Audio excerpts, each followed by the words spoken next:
Hey, good afternoon. LinkedIn friends, YouTube friends, thank you very much. This is actually first in a series of webinars that I'm going to be doing. I had a request from several new agents. What would I do to start out? And I thought, I'll just go through what I would do if I had to restart in the real estate world. This is where I would start. And I'm going to go through a 30-day blueprint. I'm going to do these webinars a couple of times a week. This week, I'm starting out on Wednesday. Schedule, we had a mishap with time zones yesterday. So we pushed that to today, Tuesday. And then we'll do another one on Friday. But after that, we're going to be doing these webinars on Mondays and Wednesdays at noon. And we'll continue to do it for the foreseeable future, just doing different lunch and learns with regards to different things that I'm having success with and ways to try and pay it forward inside the real estate community. So for those of you who don't know who I am, my name is John Collins. I've been in real estate. Actually, I just looked at it. It was 38 years now. So I have worn many hats, started out in real estate in the 80s and did well there, enjoyed it, but selling real estate and raising a family didn't really work well. So I actually pivoted in the late 80s, early 90s, I think, over to the mortgage world and spent probably about 20 years, a little over 20 years in the mortgage world. So from there, started my own mortgage company with another gentleman. We own a title company. So wore a lot of hats along the way. And as a result, you pick up a fair amount of knowledge just hanging around the industry. And I've also been somewhat of a technology junkie. So just seeing what's on the horizon from an AI standpoint and all the tools that we have at our disposal today, I tend to try and implement as much technology in my business as I possibly can. So that's kind of like a brief overview of what I plan on sharing with you over the next 30 days. But I promise you, I want to keep these to 25 minutes. So what I'm going to do today is just give you a quick overview of what we're going to be covering over the next 30 days. So with that being said, I'm just going to jump right in.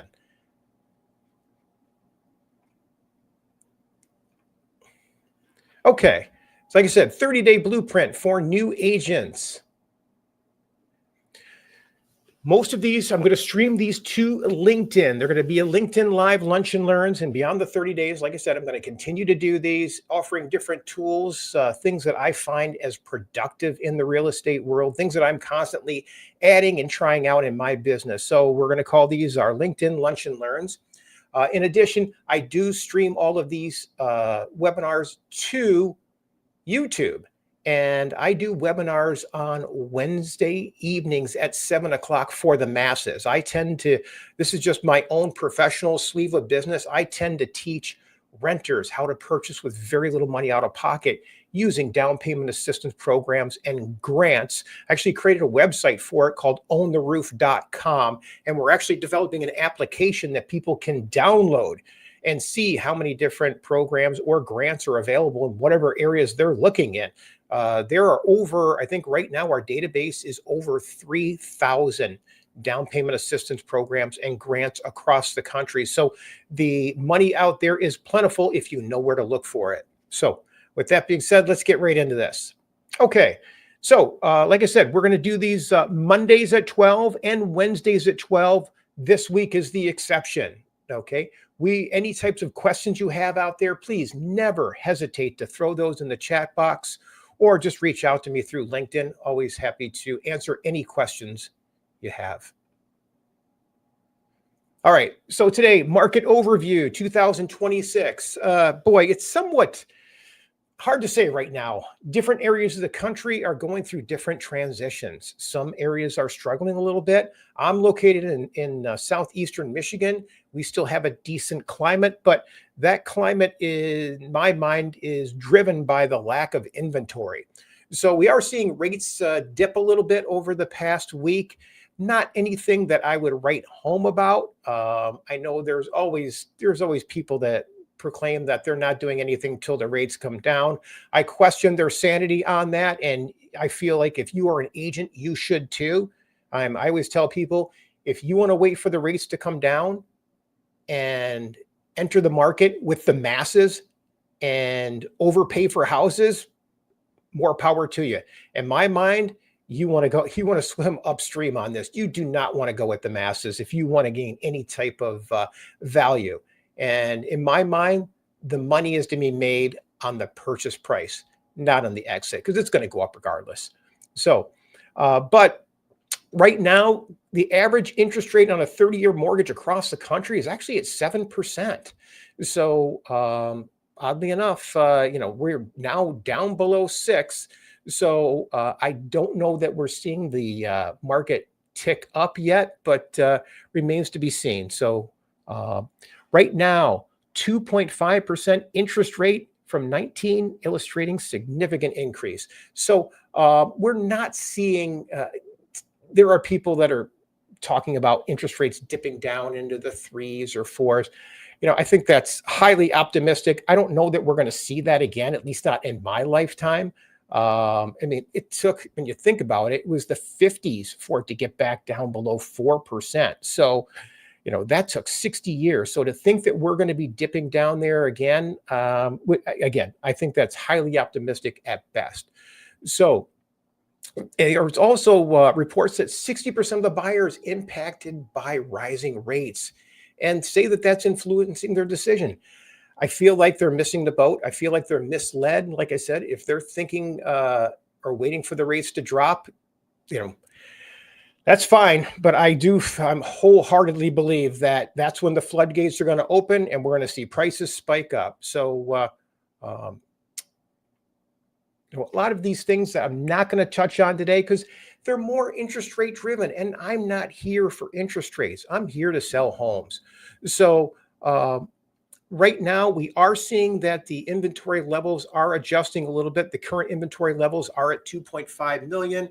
It's about a 15% year over change. So they are increasing on a monthly. Spring, they're anticipating a 25% increase in inventory and possibly a 30% decrease over next winter. So the percentage of homes sold within the first month is 10%. Wow. So that is actually a pretty low number right now. The number that I tend to focus on are the buyers that are actually entering the marketplace. So right now, in my mind, the most staggering number is the average age of the first-time home buyer approaching 40 years old. That's almost, in my mind, that's insane. When I first got in the business, I think it was 28 years old. So a 12-year shift in what is a 38-year cycle, that's unbelievable. So I know that there are discussions being had in Washington to find a way to attack that, because basically what it's doing, it's creating a larger wealth gap than is what is healthy. So I am encouraging everyone, please do not let money hold you back. There is so much down payment assistance and grant money out there that I feel like money is the easy part, at least for me. So I know that tends to be the biggest hurdle or objection that most people toss out there. So I always tell people, get in tune with some of those programs and pull that off the table. There's no reason to let money hold you back. The quicker you get in, the quicker you are building wealth.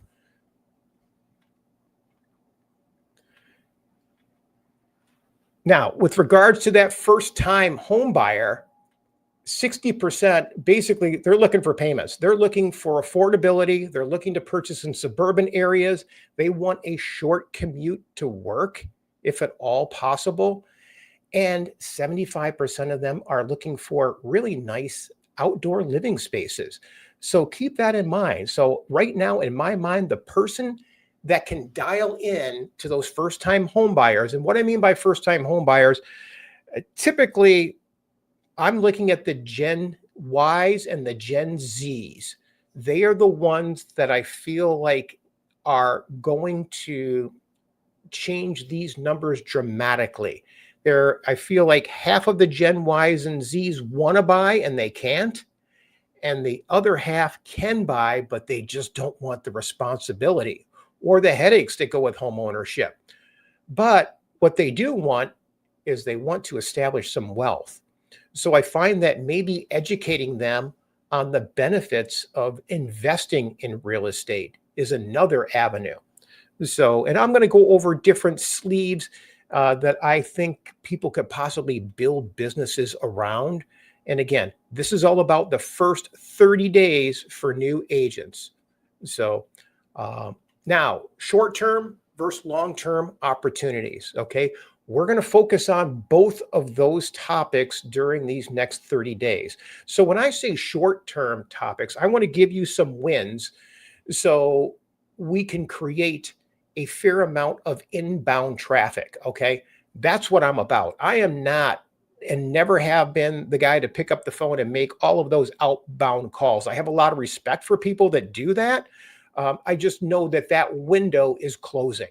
Okay. The do not call list and everything that's going about it. Nobody answers their phones. The amount of spam that's going on out there, making those calls is harder and harder. I think the last number I saw was 1 out of 17 or 19 calls is actually gets through to a buyer or seller. And to get them to engage after that is still at about 3%. So you got to make a ton of outbound calls. So I feel like with some of the legislation that's out there, I feel like that window is going to be closing even sooner. So my model is all about inbound traffic. Okay. I put a lot of educational content out there and educate people on first-time home buyers, grants, down payment assistance programs, how to structure deals to get in with just a few $1,000s out of pocket, things like that. You can imagine those topics resonate with first-time home buyers. So if I can show a first-time home buyer how to purchase with just a couple $1,000s out of pocket, it's a pretty easy conversation from there. And that's what I base my webinars on that I do on Wednesdays. So, but that's kind of like medium term opportunities. Now, some of the long-term stuff, which I think is where the industry is heading, or what I should say is where AI is driving it, is another conversation. Okay. So, so what I want to introduce over these next 30 days is number one, what kind of ads can I post to get some quick wins right away? Because, hey, I just got in the business. We got bills to pay. So I'm going to show you where I would place ads, what type of ads I would do in Marketplace to get that inbound traffic calling in or messaging you through Facebook Messenger. Okay. So there's ways to post ads in the rental and purchase area for renters. Why rent when you can purchase with very little money out of pocket using these down payment assistance programs and grants? Anytime I would run those ads, my messenger, my phone would light up, the messages would light up. I would get a lot of inbound traffic. I take those leads, kind of pre-qualify them a little bit, send them out to lenders for pre-approval. It's not uncommon by posting, 10 ads to think about it. You get 10 ads up, you got 10 calls coming in, you got possibly 100 leads coming in the course of a week that you can sift through. Chances are you are going to find 2 or 3 people that will qualify for some of these DPA programs and grants, and you can get them out and sell them houses. Now, what's nice about those is a short-term sales cycle. Okay, those people are coming from rentals, looking for another rental. So boom, you can usually turn those very quickly. As far as the mid-length ones, those are more my webinars that I do. I'm going to go over that obviously later in our course. And then there's the long-term opportunities. I feel like the way AI is changing the real estate world right now, I think you need to figure out what part of real estate you want to focus in and be that educating authority. Okay, the quicker you can do that, the quicker you can build all 3 pillars to a business. And I'm a big fan of pillars. Okay, number 1, your sphere of influence. We're going to talk about that. You've got to build your sphere of influence, get that database together. And I'm talking email, phone number, and their physical address. You need to get that together so we can build a moat around that database because AI is coming. Whether you realize it or not, the big boys are about to start knocking. And when I say the big boys, I'm talking about the Rocket, Redfins, and I'm talking about Zillows. They are already programmed into the AI bots. Okay. So when your customer goes out to, be it Chat GPT, OpenAI, or Claude or Grok, and says, hey, I'm looking for a house in whatever, Nashville, and I want a house with 3 bedrooms, 300,000, and it will tell them all the houses that are available. No longer needs you. Okay. So you have to understand that with AI coming, there's going to be a percentage of the market that is going to go away. That being said, I feel like you're going to see margins compressed. Now, look at it this way. I feel like that is the vanilla business. Okay. That's the business for people that can push a button, get a mortgage, push a button, buy a house. Okay. I don't personally want to play in that market because I know those margins are going to get compressed. Okay. For me, I want to find opportunities for long-term sustainable growth. And with that, you need to find a niche. Okay. Be it foreclosures, probates, you name it. There's tons of them out there. Happy to go through the list with you. Divorce attorneys. Oh my gosh. Somebody just brought a model to me the other day, teaching divorce attorneys how to get clients financed after a divorce. Okay. There's actually techniques in order to do that are very valuable to attorneys. So I actually had someone approach me about doing webinars to attorneys for that. I personally don't have the time to do that and would love to pass that knowledge along to someone else and maybe even help them build out the model to do webinars. Don't know. I'm open to all types of topics like that.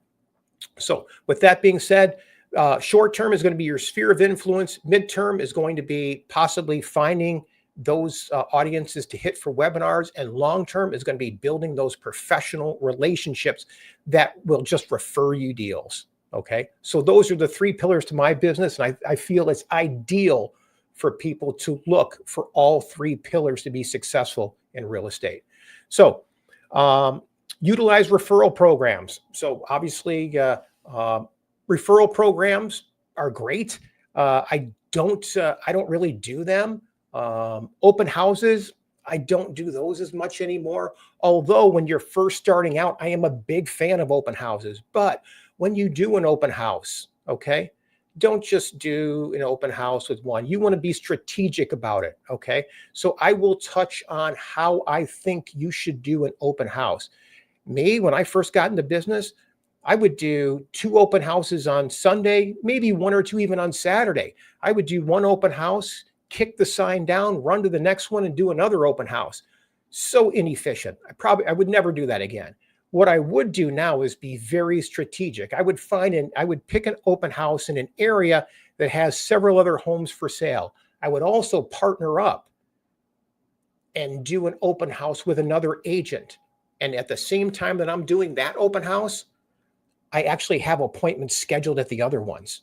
That way, if we get some quality people through, hey, have you seen some of these other open houses? Or have you been inside any of the other homes in the neighborhood? You take that person, hey, do you have some time? I'd be happy to take you through right now. If you have time to take somebody from one open house through to another house that doesn't have an open house, the credibility that you make with that person is off the charts. Now you are that hustler. Every time you do an open house, you're actually interviewing for a job. You're interviewing with everybody that comes through that door. So that's why I think it's important to do it with a buddy system. Make sure that obviously the open house you're doing is always manned. Never leave an open house, but make sure you have access to the other surrounding properties to get people in. Okay. If you walk away with 1 good customer from an open house, in my mind, you've done what you're there for. Okay. Sometimes you can pick up 2. So, and that's just my tips. As far as social media, I'm not a huge fan of social media the way I used to. I spent a fair amount of time doing, not LinkedIn, but Facebook and Instagram. And we still do that. We still put videos up there just to pass the time, just to maintain what traction we've developed. I'm a big fan on LinkedIn. Okay. There's so many business relationships to be had on LinkedIn. It's endless. Okay. We come up with a list of different spheres. Like I said, divorce attorneys, probates, foreclosures, you name it. There's 10 more that we could rattle off and identify people inside those industries and introduce educational value to them where we can slowly build relationships. Okay. And network with local businesses. I totally agree with that. I'm a big fan with some of the DPAs and grants and stuff that I do, leveraging some of the HR departments that are out there. Email marketing, it's not dead, but I am more of an SMS person. So I do a lot of texting. I get it, but that's just the demographic that I reach are heavy texters. So, but with that being said, let's move on here. Okay. Sustainable growth strategies. Like I said, focus on client retention through your sphere of influence. Try to grab as many testimonials as you can. For me, hard when in the beginning when you don't have too many testimonials, but one way to gather and build things in the future, especially with AI, is ongoing education. And that's what I'm doing right now. So find out what area you specialize in, and invest on bringing education to that group. Okay. CRM is a must. Like I said, you got to get a name, you got to get full name, you got to have an email address, phone number, and a physical address where they are living. I'm going to stress the physical address where they are living. It is important that you have that for the future. Okay. It's going to allow you to build a moat around your database. And I'll touch on that on my database building area. Okay. So, and building that referral network. Again, that comes with some of those professional relationships. Once you figure out what sphere you want to play in with regards to real estate, there are ways to build referral networks out there through LinkedIn, and happy to teach people on that side as well. Okay. Inbound marketing. This is what I'm all about. So I do not like making outbound calls. I like people calling me. Okay. It makes it easy when people are reaching out to you. You have the trust, you have the authority, and you get that by doing things through your educational content that you're putting out there. Okay. So for the first week, we're going to teach you how I see the market right now and where I see the market going. Okay. Next week, we're going to go over building your brand. Okay. So think about what areas that you want to shine in. Do you want to be that divorce realtor, the foreclosure realtor, the probate realtor, the land realtor? I mean, there's a lot out there. So, but figure out what type of area you think you would enjoy, because people are smart. If they see that you're just going through the motions, spitting out education, they're not going to engage with you. Okay. But when you are teaching something you're passionate about, you're going to find that people are naturally going to gravitate to you. And that's that inbound marketing approach that we want to do. Okay. Week number 3, we're going to teach you how to network and engage with those certain databases. And then week 4, we're going to teach you how to set everything up for growth strategies. Okay. Now, after that, I am all about having continuous, ongoing educational content, making sure that you are aware of all the tools that are out there and at your disposal, especially from an AI standpoint. I mean, I'm actually sitting down right now to build my AI bot.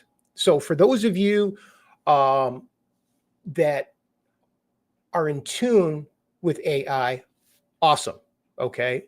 I use it a lot. Okay. It actually generated the slides for this presentation about 15 minutes ago for me. So just by putting it an outline in Prezi, and spits it right out. So, but what I wanted to share with you, there's some new AI out there, and it's Claw, and OpenClaw is the one that I've been really focusing on lately. And imagine this. Imagine if you set up a little mini computer on your desk that you had all your email addresses go into, all your texts go into, everything into it. And it actually could return those emails. It'll go into your email and tell you, oh, by the way, you have an appointment next. It will set up your calendar. It will do everything.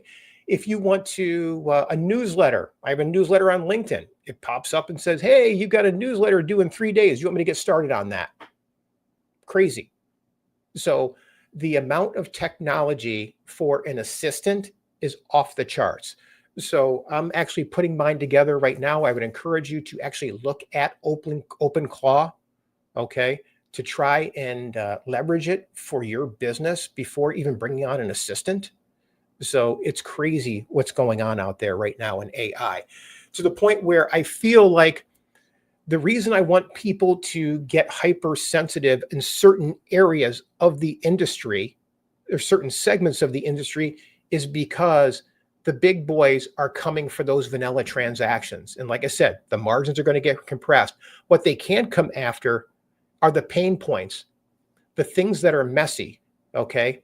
First-time home buyer, down payment assistance programs and grants, okay? Those are messy businesses, messy deals. And the reason they're messy is most lenders don't do more than one or two of them, okay? So that's why there's no one lender that's ever going to own the market on it, because that's just not the way, they're just not designed for it, okay? They may start to lean into them a little bit more heavily. Okay, there are some lenders that are leaning in a little bit more than others, but the big boys aren't. Okay, the big boys are all about, they're all about increasing the bottom line. So if they can do all of this work, if they can capture 20% of the marketplace using just AI to get people from A to Z and maintain the margins as much as they possibly can, imagine how much they're going to save in employee payroll. It's insane. I'm seeing it in my own backyard. Okay. So Rocket is the epitome of it. I mean, they basically put on a press release last year. They put $500 million into AI. So if you think that they're not going to be leveraging that to carve out a section of the industry that's going to be significant, I mean, think of it this way. They already have 17% of all the mortgages in the US. They already have the data. That's why I say it's important for you to get that information for your sphere of influence: name, email address, phone number, and address. That way we can build a moat around those people to make sure that they're getting consistent educational content. Because if you don't do it, I guarantee their current mortgage servicer is going to do it. Okay. So little over my 25-minute mark here. So opening it up for any questions out there.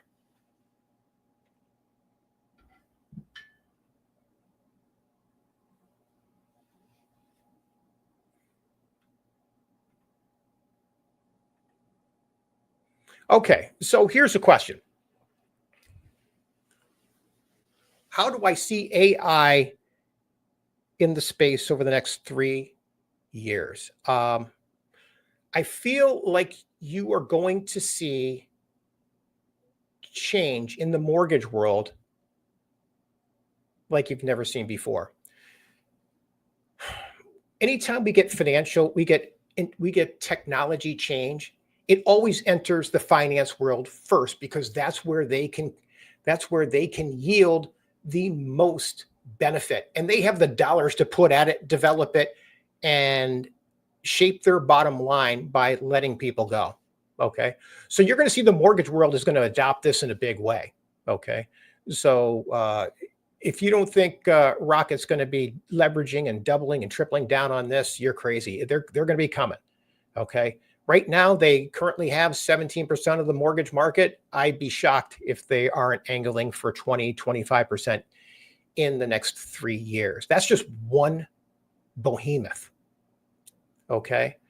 So do you want to focus on those deals that are, I don't know, in my market might be, $500,000 to $1 million? I mean, you can, but I think it's going to get more competitive, because those people, they're living busy lives. They can press a button, get a mortgage, and chances are they can be a little bit more competitive. It's also going to be, if you don't think press a button, buy a house is coming, I think you're mistaken. That technology already exists. People can press a button and buy a house right now. Okay. And what I mean by it exists, it's already developed and sitting on a shelf. They are just waiting for the time to implement it. So, and what I mean by that is when you go and apply for a mortgage, you give them everything. They know more about you than anyone else. So they have no problem giving someone a QR code that says, hey, this person's already pre-approved. Now imagine if that person just has to flash their phone onto a installed device in a front door that opens it up so they can look at it without an agent. And there'll be cameras in the house just for security. Okay. Now imagine you walk out and they go, hey, I'd like to make an offer. And now AI is going to be writing up that offer too. Crazy. They're already doing it. I mean, Redfin has the capability where they're paying agents to go around and just show houses. They have the capability to actually talk to AI and draft that offer before them when they're in between showings. As crazy as it sounds. Don't think it's I don't think it's broadcast nationwide yet, but the technology exists. Okay. So crazy what's actually out there and on the horizon. So I feel like the things that I'm going to show people over the next 30 days are, number one, like I said, we're going to take your sphere of influence and we're going to tighten it up so you can build a moat around it to protect yourself from AI penetrating it. Because what's going to happen is as people opt into some of these databases, they're going to get notices every time there's a real estate transaction in their neighborhood, anytime there's a price drop, anytime something goes in the market, anytime it sells. They have all the metrics. They know when people are moving before we do. Okay. And they have for quite some time. So we need to build a moat around your current sphere of influence. The next thing is we need to pick out what sleeve of real estate do you want to shine in, because you need to shine someplace where it's messy. Okay. The bigger the mess, the more secure your job will be. And I say that messy stuff gets to be like foreclosure or down payment assistance or probates or divorce law or land. There's a lot of different sleeves out there. We could just sit back and spitball and come up with a lot of niches to tap into. But I think the quicker you identify that, the quicker you can start building a roadmap to it and become an authority in that space. So the people that need help with those pain points will reach out to you for that inbound traffic we talk about. And then I also think that you need to think about broadcasting this educational content like I'm doing right now. Broadcast it to whatever niche you're going after. Me, I love first-time home buyers. So I do webinars every Wednesday for that. In addition, I find the biggest pain points for first-time home buyers are maybe their credit isn't in good shape. I do webinars for that. So you've got to find the different pain points where you can introduce value to become that authority. That way, your email is always full.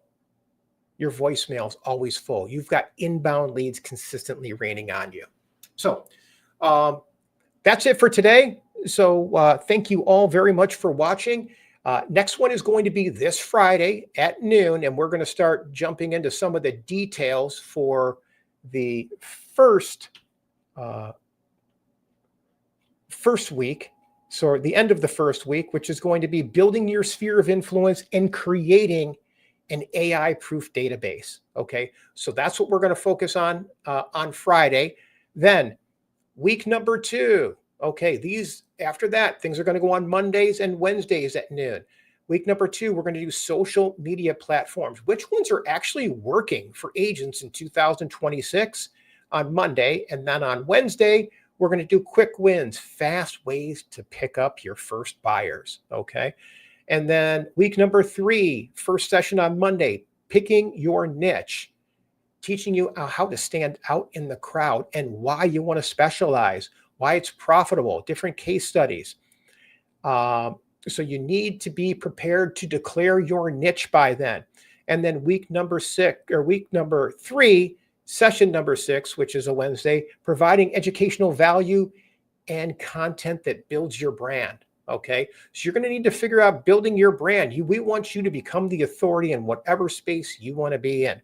And then week number 4, using AI to build authority and generate value. All kinds of tools out there, and webinars and live lessons, how to build trust and authority through webinars. Okay, love them. They're not very challenging to do. You just need to have the right tools in place to do it. And I am always looking for people that want to expand their business doing webinars. So there's with the amount of experience that I have in the industry, there's very few niches that I haven't tapped on. So I'm comfortable speaking on virtually all of those topics. It's just a function of having people in place to handle the leads that come in. So anyways, I appreciate your time today, and hope our paths cross real soon. So I'll look forward to seeing everybody. Friday is our next one at 12 o'clock. Have a great day, everyone.